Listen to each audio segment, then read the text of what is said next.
போய் காசு கேட்டா எங்ககிட்ட காசு இல்லை அப்படின்னாங்க. அப்போ என்ன பண்ணோம், நம்ம போய் ஒருத்தரை பணம் போய் கேட்டேன். அவங்க என்ன பண்ணாங்க, இது ஒரு சொத்து கூட உன் மாமியை இருக்குது, நான் உன்னை நம்பி எப்படி பண்ண முடியுமா அப்படின்ட்டாங்க. அதனால் நான் அப்படி உங்களுக்கு கேட்டு வந்துருக்கேன். அப்புறம் பண்ணலாம் 3ஆம் தேதி பண்ண சொன்னாங்க. நான் கையில் காசு இல்லாத நான் அமலுக்கு போடுறேன் அப்படின்னு எனக்கு அது கையெழுத்து போட்டு போன பின்னிக்கு 10 ரூபாய் எனக்கு கொடுக்குங்க, வீட்டில் போய் சமைங்க, நாங்கள் கையில் உட்காந்துருக்கேன்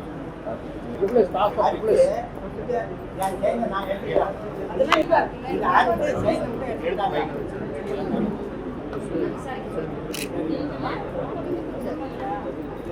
போய் காசு கேட்டா எங்ககிட்ட காசு இல்லை அப்படின்னாங்க. அப்போ என்ன பண்ணோம், நம்ம போய் ஒருத்தரை பணம் போய் கேட்டேன்.